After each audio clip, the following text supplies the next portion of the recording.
Os principais criminosos do crime organizado não estão nas favelas, eles estão nos espaços de poder. E essa Fundação Palmares foi tomada por esse governo de racistas, né? E colocaram um negro lá que cumpre o papel de atacar o movimento negro. A esquerda não tem projeto para segurança pública. É claro que a gente tem. Investir massivamente em educação, saúde, moradia, segurança no Brasil, e isso garante condição da gente diminuir a violência. Então a gente está aqui com o Léo Péricles, né, que está dando a honra para a gente de ter essa conversa e explicar um pouquinho mais sobre a pré-candidatura dele, né, pela Unidade Popular, pré-candidato à presidência do Brasil por um partido novo, né, um partido aí cheio de gás, cheio de juventude chegando aí agora. Então, muito obrigado, Léo, por estar tirando esse espacinho aí da sua agenda, que eu sei que está corrida, para poder conversar com a gente. Para mim é um prazer muito grande estar tendo essa oportunidade de conversar com você, tá joia? Beleza, Vinícius, queria saudar você, saudar todas as pessoas também que estão nos assistindo e dizer que a alegria também é nossa de estar aqui participando, ainda mais de um órgão de imprensa alternativa, popular. Nós precisamos valorizar muito essa imprensa que não depende do dinheiro do grande capital para existir e que fala a verdade. Então, para nós, essa é uma prioridade nossa, poder atender essa imprensa popular e alternativa no Brasil. Parabéns por existir a sua mídia e estar fazendo o trabalho que você está fazendo. E aí, Léo, deixa eu começar então te perguntando quem é o Léo Péricles, né?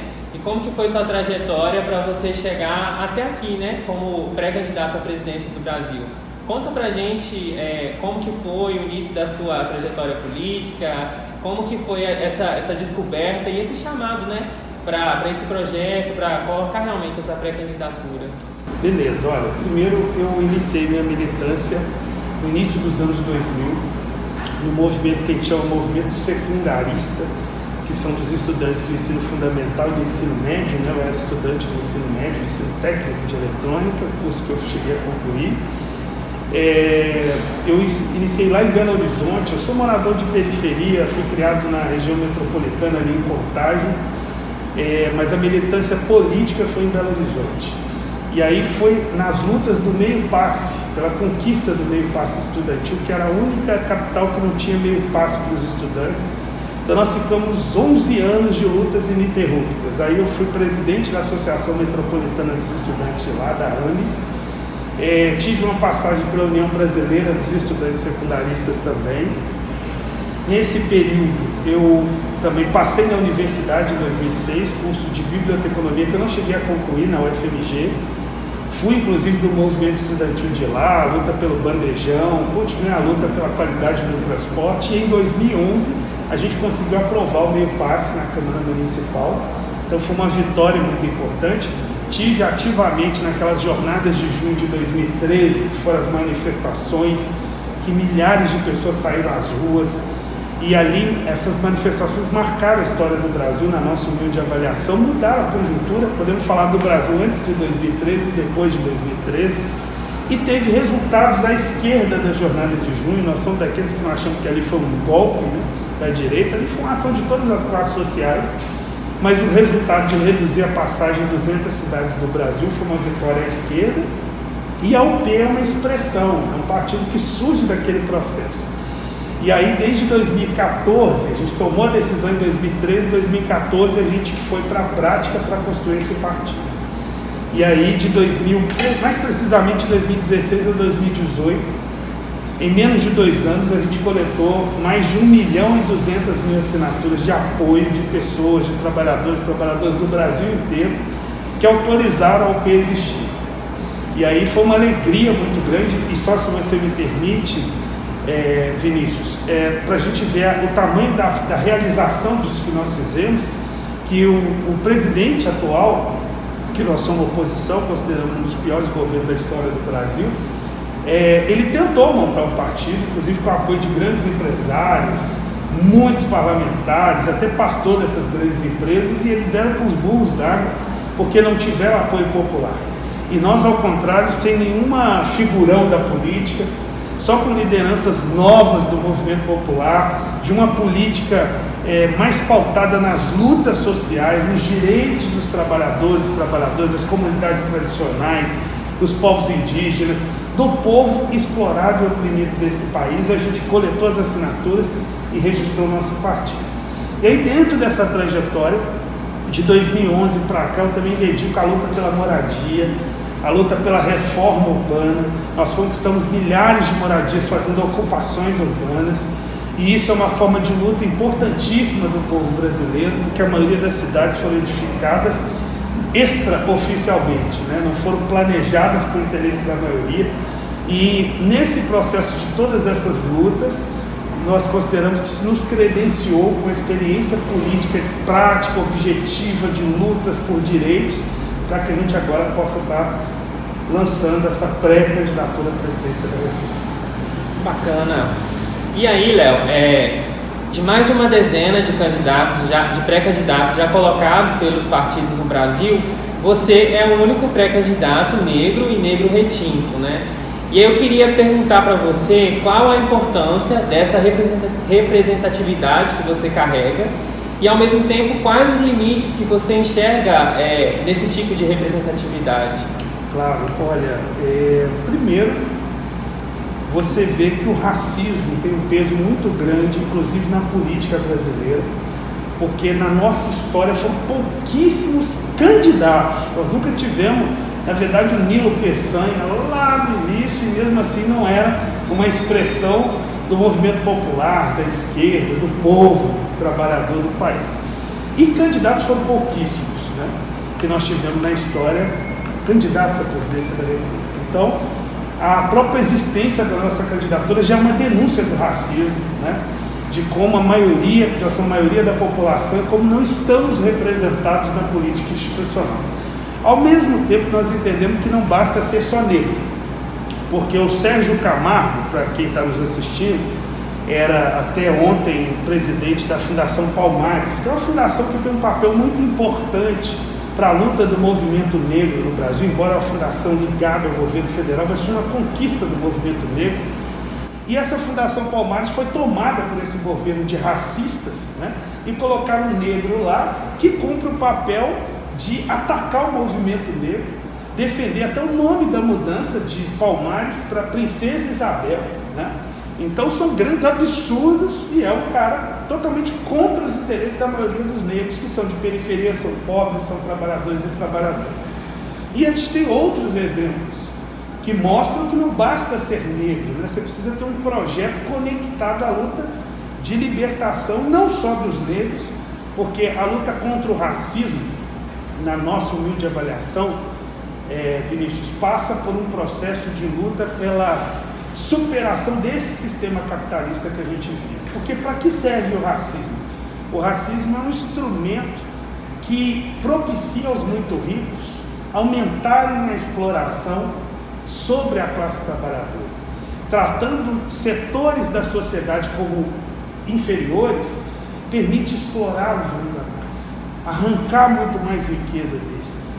Então nós entendemos, inclusive, que a luta para acabar com o racismo, ela passa por unificar todos os explorados e oprimidos, ou seja, os brancos, né, as mulheres, as populações LGBTs e, sobretudo, trabalhadores e trabalhadoras, camponeses, comunidades tradicionais, povos indígenas, enfim, nós precisamos saber unificar todos esses explorados e oprimidos para que a gente possa derrotar não só o racismo, mas o machismo, a LGBTfobia, né?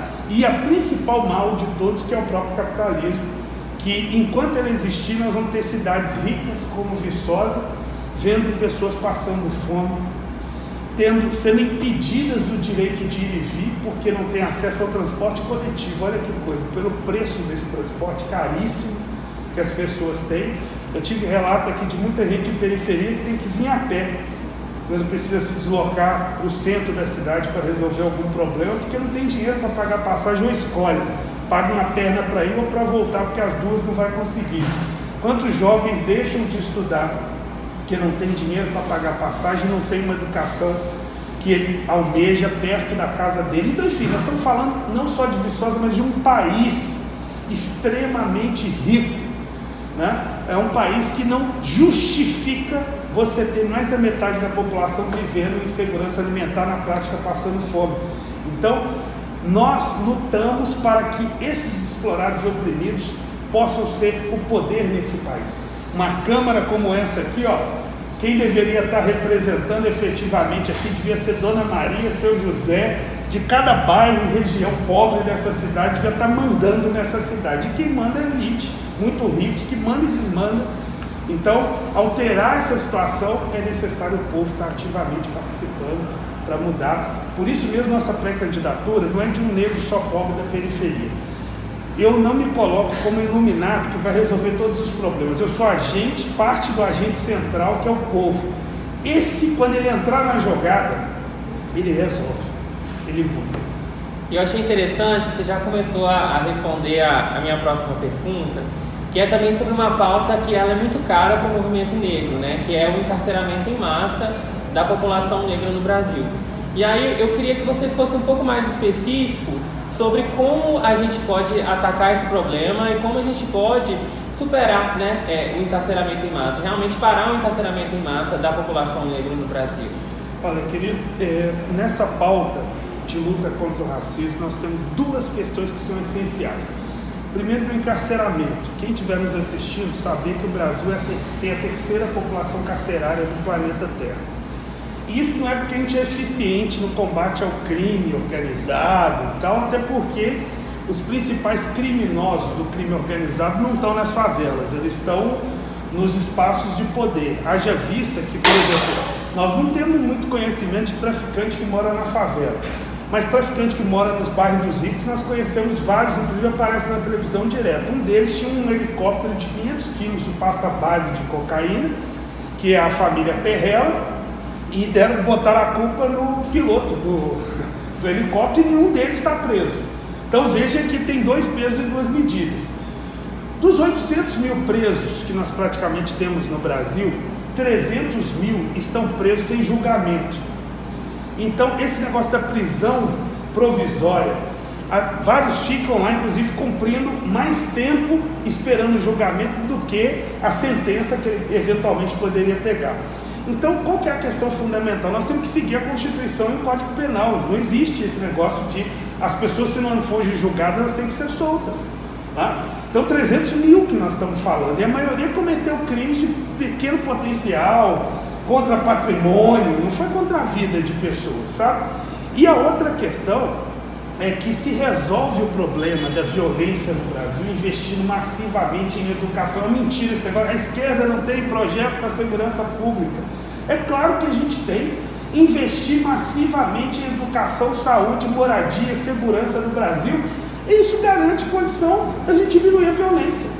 A nossa juventude, ela não pode ser mais disputada pelas drogas do que pela escola. Só tem que a escola é ruim nas periferias porque não tem investimento. Então essas são questões assim, para nós fundamentais. E se me permite também, Vinícius, nós estamos hoje completando 58 anos do golpe militar no Brasil.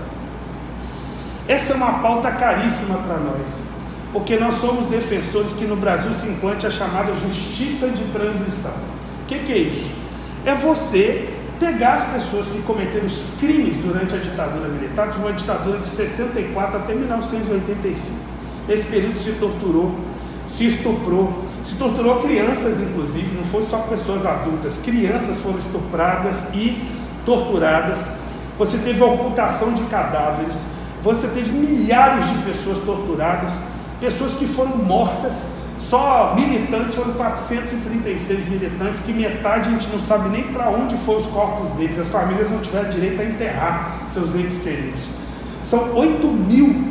É um levantamento parcial da Comissão Nacional da Verdade, que mais de 8 mil indígenas foram assassinados, mais de 1.200 camponeses. Sei que aqui Viçosa, na região que tem muitos trabalhadores e trabalhadoras rurais, 1.200 irmãos e irmãs desses foram desaparecidos pela ditadura. E o único país aqui da nossa América do Sul que teve ditadura, porque os outros tiveram, Paraguai, Uruguai, o Chile, a Argentina tiveram ditaduras também, todos fizeram justiça de transição, que é o quê? Punir aqueles que praticaram os crimes. Aqui no Brasil, sabe o que fizeram? Fizeram uma lei da anistia que falou, não, olha, agora anistia, resolve, deixa isso para lá. Imagine, quem está nos assistindo que pode concordar com isso aqui no Brasil, mas realmente, para quem ficar mexendo nisso, imagine o nazismo. Teve lá o nazifascismo na Europa, na Itália, na Alemanha, enfim, provocaram aquela quantidade de mortes, massacres sobre judeus, ciganos, comunistas, democratas, lutadores sociais. E aí alguém chega e fala, não, olha, esse negócio de julgamento de Nuremberg, para que isso? Deixa os nazistas, deixa para lá. Imagine, isso é inadmissível num país como a Itália, inadmissível na Alemanha. E na verdade eles fizeram o julgamento e tem museu espalhado pelo país inteiro para mostrar para aquilo nunca mais acontecer. Mostrar o que foi, porque eu não quero apagar a história não, a gente tem que mostrar. Essas estátuas de torturador que nós temos, de assassino, de escravizados, de indígenas, isso aí eu acho que tem que continuar existindo, mas não é nas ruas exaltando eles não, tem que ir para museu e tem que ter lá escrito quem foram esses fascínoras. Entendeu? Inclusive eu vi aqui uma estátua do Arthur Bernardes dizendo que ele foi o maior morador de Viçosa. Eu contesto isso. O maior morador de Viçosa é a classe operária e trabalhadora que construiu essa cidade. Esse Arthur Bernardes foi presidente, mas ele é um ex-senhor de escravo. E assim como vários fizeram uma república aqui no Brasil, de ex-senhores de escravos, que se tornaram republicanos da noite para o dia para poder impedir que o povo fizesse uma república popular no Brasil. A luta de 200 anos da gente ter um país e 500 anos a serviço das elites, isso precisa mudar. E a nossa pré-candidatura ela é para romper com essa ideia dos ex-senhores de escravos, dos muito ricos. Quem tem que mandar é gente igual nós, porque nós construímos essas riquezas. Nós edificamos essas cidades e geralmente nós estamos colocados a segundo plano. Nos sobram as migalhas. E a nossa pré-candidatura, sabe para que ela existe?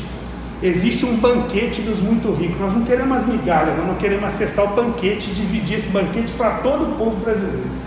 Essa que é a questão fundamental, ou seja, não se justifica a gente ter nossos irmãos e irmãs submetidos à chacina em periferia, porque isso não é só no Rio é que aparece. Todas as periferias desse Brasil, eu falei da punição dos torturadores, e por não ter tido, a impunidade do passado leva à impunidade no presente. Quem está sendo massacrado hoje? Nossos jovens de periferia, pobres, sobretudo negros. As chacinas continuam acontecendo no país afora. A polícia militar e a polícia civil agem, né, tratando os pobres como inimigos. Então nós entendemos que muda isso punindo o passado, porque eles fazem isso hoje com a certeza da impunidade. A impunidade reina no Brasil, isso é verdade. Esses setores da direita ficam fazendo esse discurso, isso, quem comete crime, realmente é partindo dos de cima. Essa é a maior impunidade que existe hoje, inclusive deles fazerem apologia. Nós temos um presidente da República, para terminar, que ele foi eleito fazendo apologia à tortura. Isso é crime, isso contraria todos os tratados internacionais que o Brasil é signatário. Tortura é crime imprescritível, é crime contra a humanidade, não é só um crime contra as leis brasileiras, é um crime contra a humanidade. E você tem um presidente eleito que fala que é cristão, fazendo apologia a isso. Então veja que situação nós chegamos no Brasil.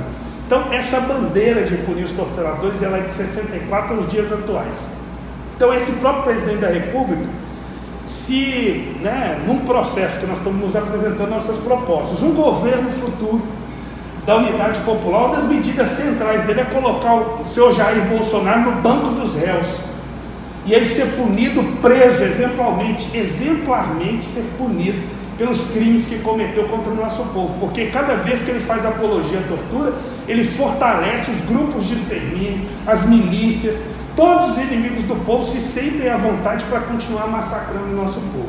Então, nossa candidatura veio para combater e derrotar esses racistas, nazistas, nazifascistas que estão aí. Léo, e é inevitável a gente falar da disputa pela presidência da República sem falar também da disputa do Congresso, né? E fala-se muito que a gente precisa eleger um Congresso progressista, um Congresso que tenha comprometimento com algumas pautas, né? Como, por exemplo, a revogação do teto de gastos, né? A revogação da reforma trabalhista, que consiga realmente apoiar e tocar uma agenda de esquerda no Brasil, né? E um Congresso que não ameace um presidente de esquerda o tempo todo com o impeachment, né? E eu queria perguntar para você, e se não for possível que a gente consiga eleger esse Congresso agora, quais outros modelos de governabilidade que a gente pode ter, quais as alternativas para que um presidente de esquerda no Brasil não tenha que entregar, né, se aliar ao centrão para poder realmente conseguir governar o país? Olha, a sua pergunta é ótima, Vinícius, porque a UP vem sendo um partido que vem trazendo essa discussão. Existe outro jeito que não se aliar ao centrão? É claro que existe. O tipo de governabilidade que nós defendemos, o agente central dela é o povo brasileiro. Nós precisamos chamar o povo a governar junto, e isso exige enfrentamento. Esse negócio que a gente vai ser amigo de todo mundo na política, isso é mentira. Quem estiver nos assistindo, não é possível. Vou dar um exemplo prático aqui. Eu não posso me aliar ao meu inimigo, que me explora e me oprime. Eu não tenho diálogo, eu não quero ter diálogo com ele, eu quero derrotá-lo politicamente. É isso que nós queremos fazer. Eu não quero saber se essas pessoas são gente boa. Vários deles devem ser bem gente boa mesmo, uma pessoa muito legal. Isso não importa na política, se a pessoa é gente boa ou não. O que importa é o projeto político que ela representa. A direita, ou seja, os partidos ligados à estrutura dos muito ricos, que representam 1% da população, esses partidos, eles garantem o massacre da nossa juventude, que eu fiz referência aqui, aumentando o efetivo das polícias militares e o armamento deles e a formação deles para fazer isso.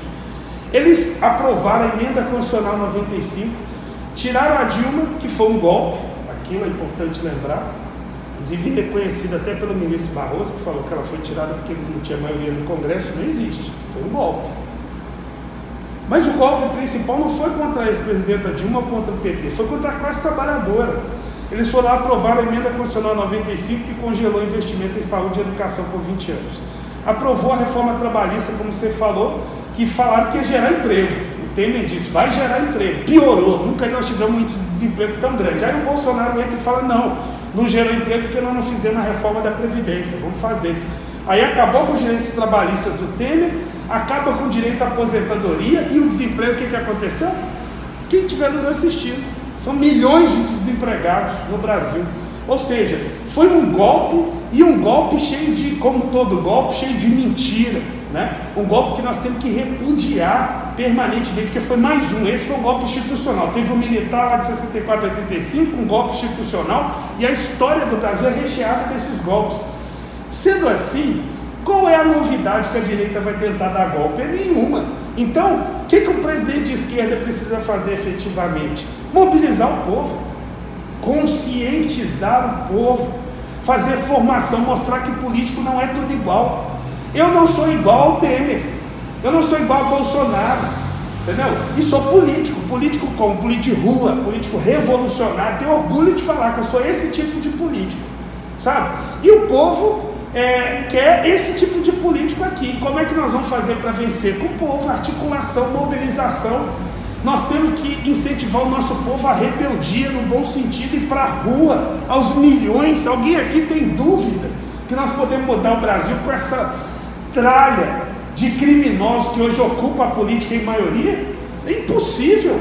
Que a gente que pode mudar isso é o povo nas ruas. Eu quero voltar a dizer sobre o Chile, porque é um exemplo muito parecido, não é igual, nenhuma realidade de país é igual, mas é semelhante, são irmãos aqui da nossa Latinoamérica. E lá, no Chile, tinha uma constituição desde o período da ditadura, do ditador Pinochet. A constituição está valendo até hoje. O que o povo fez? Foi fazer aliança com o Centrão? Não, foi para a rua os milhões, sabe? Enfrentou o poder estabelecido. Muita gente ficou cega tomando tiro dos carabineiros, que são da época do Chile, lá do ditador do Chile. Só que o que aconteceu? Esses milhões, eles são indestrutíveis, não há força que consegue segurar, nenhum exército consegue segurar os milhões de quando eles estão convencidos e vão para a rua. Resultado, aprovaram uma Assembleia Nacional Constituinte para mudar a Constituição a favor da maioria. E lá, eles não deixaram os partidos do Centrão ser o esquema para eleger os assembleístas, não. A assembleísta foi eleita no meio do povo.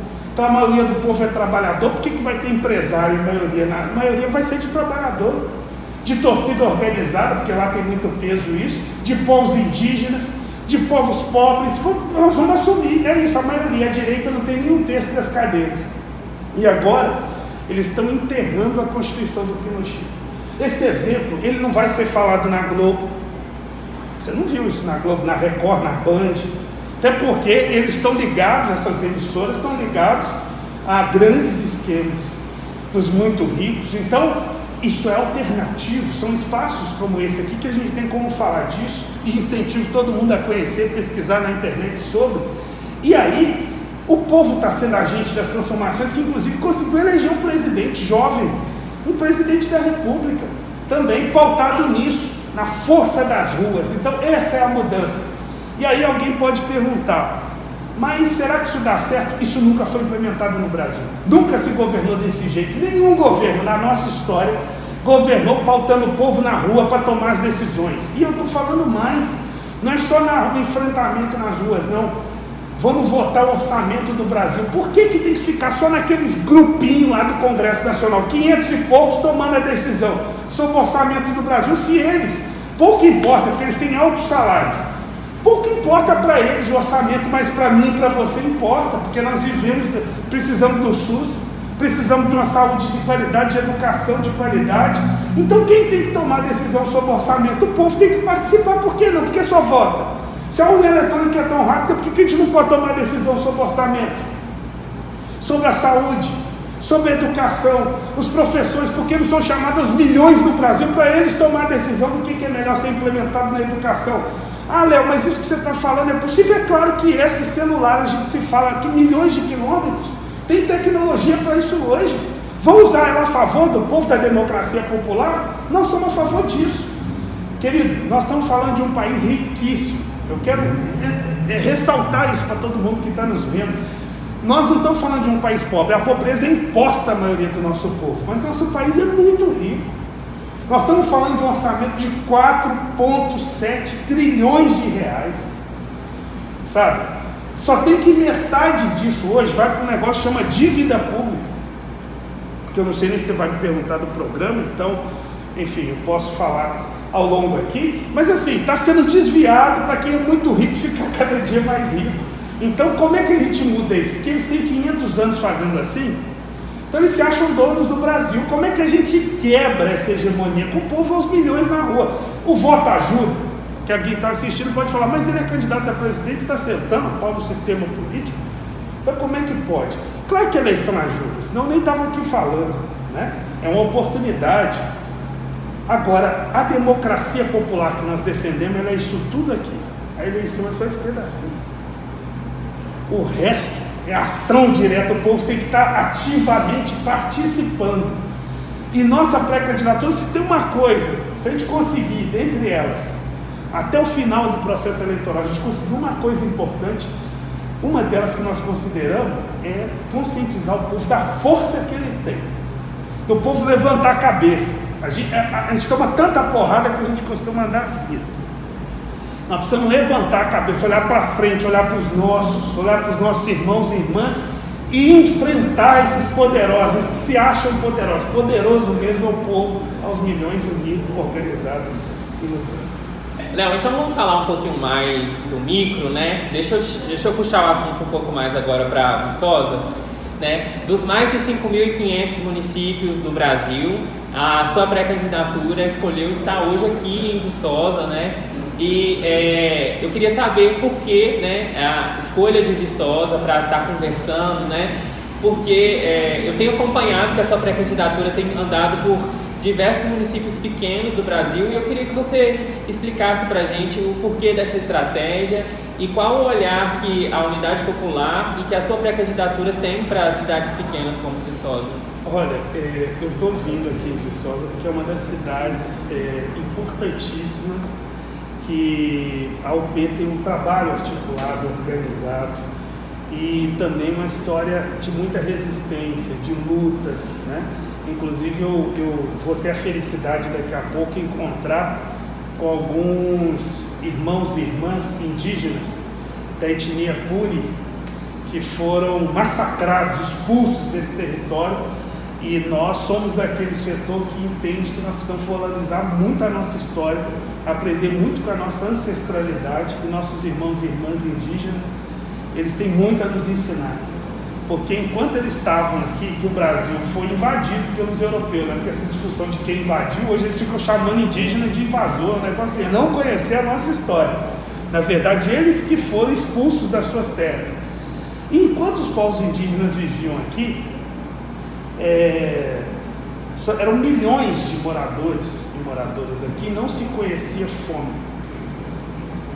não se conhecia miséria. Nessa pátria aqui, nesse país maravilhoso, é possível, os povos indígenas já provaram isso, é possível ninguém passar fome, ninguém viver na miséria, todo mundo ter o fruto do trabalho, beneficiar todo mundo. Então, essa é uma base do nosso programa, né? Então, eu vou ter essa felicidade de encontrar esses povos. Onde eu estou indo?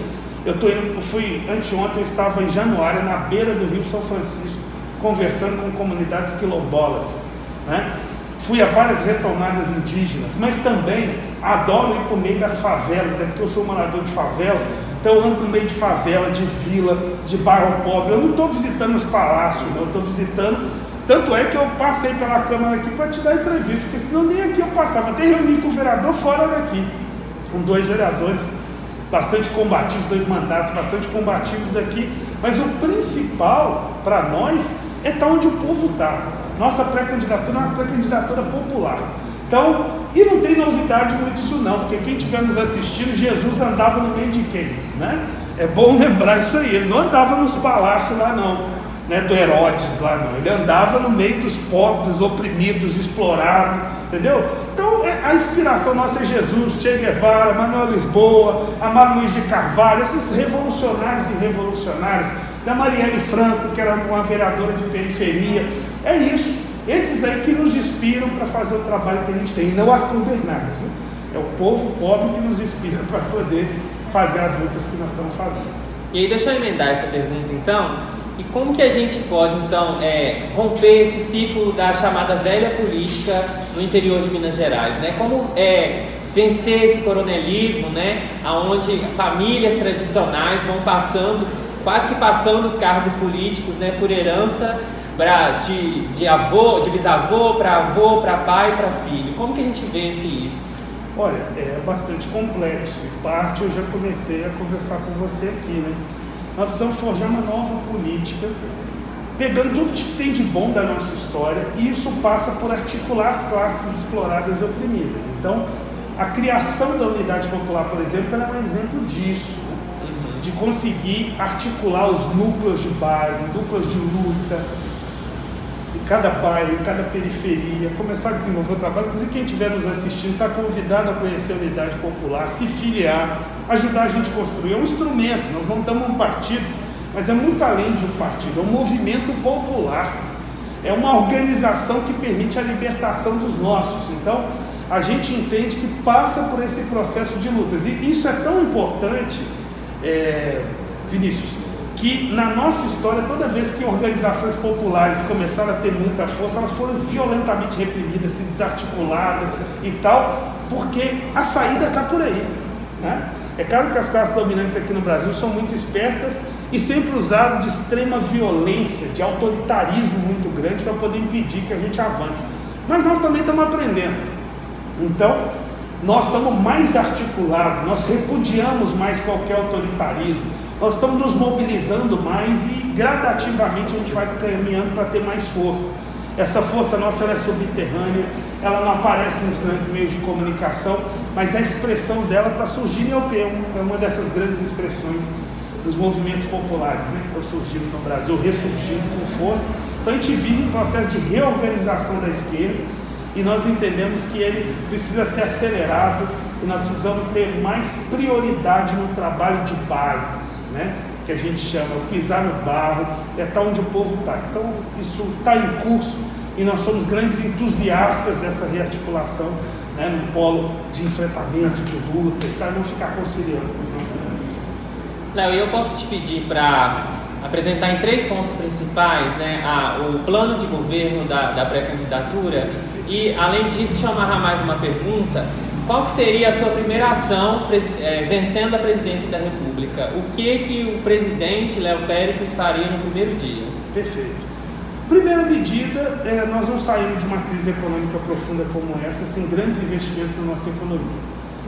Então, o que nós precisamos fazer? Eu assinaria a suspensão do pagamento da dívida pública, parar de pagar ela, e iniciar um processo, chamar especialistas, movimentos populares, setores significativos do nosso povo para participar do negócio que está previsto na Constituição, que é auditar a dívida pública, a auditoria da dívida.